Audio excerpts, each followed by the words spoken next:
Modi cabinet ने one nation one election के प्रस्ताव को मंजूरी दे दी, जिससे पूरे देश में एक साथ लोकसभा और विधानसभा चुनाव होने का रास्ता साफ हो गया। पूर्व राष्ट्रपति रामनाथ कोविंद की अध्यक्षता वाली कमेटी की रिपोर्ट के आधार पर यह फैसला लिया गया।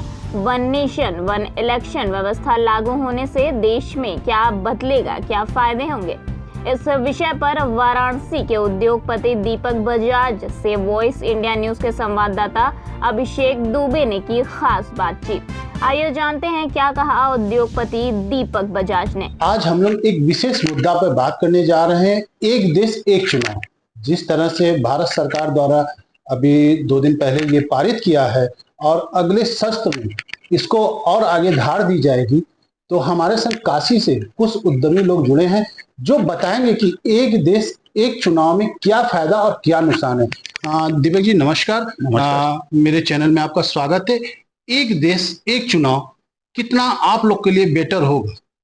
देखिए, अभी विगत दिनों जो है कैबिनेट में एक देश एक चुनाव को मंजूरी मिली है और हमें पूरी उम्मीद है कि शीतकालीन सत्र में जो माननीय प्रधानमंत्री जी की जो मंशा है उसके अंदर जो है इसको आगे बढ़ने में और मदद मिलेगी। सभी लोगों की स्वीकृति मिलनी चाहिए। देखिए, एक देश एक चुनाव की अगर हम लोग बात करें तो भारत एक इतना बड़ा लोकतांत्रिक देश है और जहां हर वर्ष चुनाव होने में एक बहुत बड़ी एनर्जी लगती है, पैसा भी लगता है, एनर्जी भी लगती है और जो सरकारी अधिकारी हैं वो भी कहीं ना कहीं कार्य नहीं कर पाते हैं क्योंकि आचार संहिता लग जाती है। उसके अलावा अगर देखें जनप्रतिनिधियों को देखें तो उनके लिए भी चुनाव सबसे महत्वपूर्ण होता है, तो विकास का कार्य रुक जाता है और जनप्रतिनिधि भी जिस क्षेत्र में चुनाव होता है उस क्षेत्र में अपनी पूरी ताकत लगा देते हैं।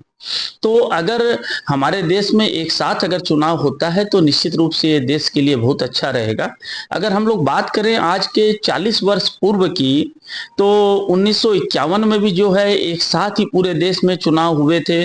कई सालों तक ये परंपरा चली, लेकिन 1965 या 67 के बाद जो है जब बीच में सरकार राष्ट्रपति शासन वगैरह लगने लगे, सरकारें बीच में पदस्थ होने लगी, तो उसके बाद से ये परंपरा हो गई कि जहां 5 वर्ष पूर्ण होते हैं वहां उस समय चुनाव होता है। तो मुझे लगता है कि कहीं ना कहीं अगर एक साथ चुनाव होते हैं तो सबके हित में है। आज बहुत से लोकतांत्रिक देश ऐसे हैं जैसे अमेरिका है, ब्रिटेन है, ब्राजील है, फिलीपींस है, कोलंबिया है, दक्षिण अफ्रीका है, स्वीडन है, इन सब जगह आज भी एक साथ चुनाव हो रहे हैं। तो निश्चित रूप से हमारे देश के विकास के लिए और कहीं ना कहीं अगर हम लोग बात करें तो चुनाव लोकतंत्र का सबसे बड़ा उत्सव होता है और अगर व्यक्ति को एक बार ही वोट डालने जाना रहेगा तो कहीं ना कहीं चुनाव का प्रतिशत भी बढ़ेगा और ये एक साथ तो होना ही चाहिए। लेकिन बात की जाए तो जहां तक देखा जाए तो चुनाव में अधिकतर पूर्ण भागीदारी उद्यमियों की होती है, क्योंकि उन उद्यमियों के ऊपर बहुत बड़ा जिम्मेदारी होती है कि वो अपने धंधे को, अपनी चीजों को बैक होने और फिर उसको लाना। तो इसमें आप लोग को कितना संजीवनी मिलेगी?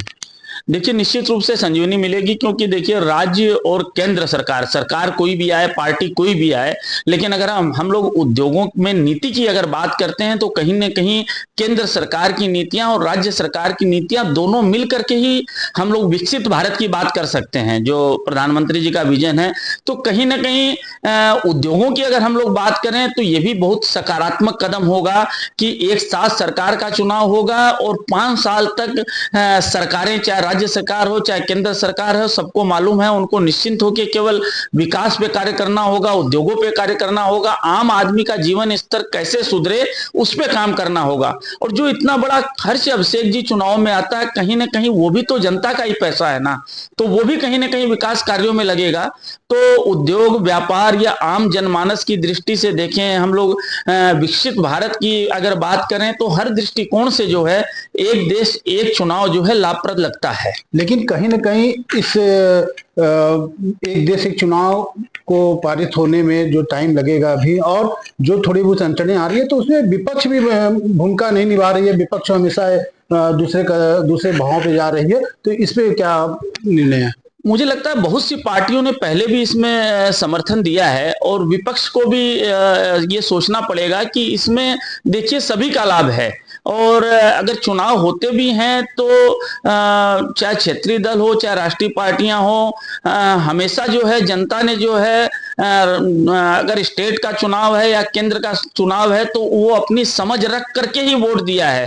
तो मन में किसी के ऐसा डर हो सकता है, लेकिन मुझे लगता है कि सभी पार्टियों को एकजुट होकर के इसका समर्थन करना चाहिए, ये सबके लिए लाभप्रद होगा। इसमें क्या विकास को गति मिल पाएगी? जो विकास आप प्रधानमंत्री नरेंद्र मोदी का सपना है, जो उद्यमियों का सपना है, जो व्यापारियों का सपना है, उसमें क्या ये एक बेटर साबित होगा?